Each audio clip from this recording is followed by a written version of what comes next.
একবার ভগবান বুদ্ধ তার শিষ্যদের নিয়ে নগরে পরিভ্রমণে বেরিয়েছে।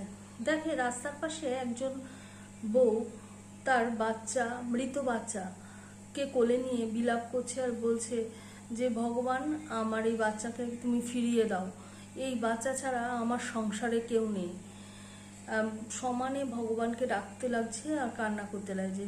দেখে ভগবান বুদ্ধ এগিয়ে এসে বললেন যে কি হয়েছে? তখন বলছে যে এই বাচ্চা ছাড়া আমার কেউ নেই, ভগবান আমার বাচ্চাকে ফিরিয়ে দাও। ভগবান বুদ্ধ বলল, হ্যাঁ, তোমার বাচ্চাকে আমি ফিরিয়ে দেব, কিন্তু তার আগে তোমাকে একটা কাজ করতে হবে। স্ত্রীলোকটি বলল, কি কাজ? বলল, এই নগরে এমন কোনো ঘর থেকে এক মুঠো সর্ষে তোমাকে আনতে হবে যে ঘরে মৃত্যু হয়নি। শুনে স্ত্রীলোকটি চলে গেল। প্রতিটা ঘরে, যে ঘরেই যাচ্ছে সবাই বলছে এমন আমার বাবা মারা গেছে, কেউ বলছে আমার স্বামী মারা গেছে, কেউ বলছে আমার ছেলে মারা গেছে।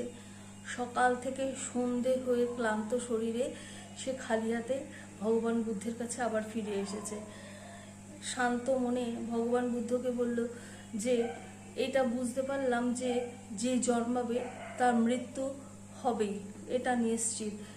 তাই জন্য আমি এমন কোনো ঘর পেলাম না যেখানে মৃত্যু হয়নি। ভগবান বুদ্ধ বললেন, এটাই জীবনের সত্য, জন্মালে মৃত্যু হবেই।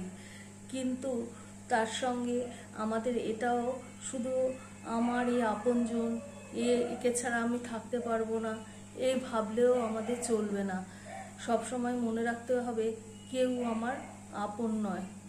এরপর থেকে স্ত্রীলোকটি ভগবান বুদ্ধের শরণাগত হয়ে থাকলো এবং নির্বাণের পথে এগিয়ে যেতে থাকলো।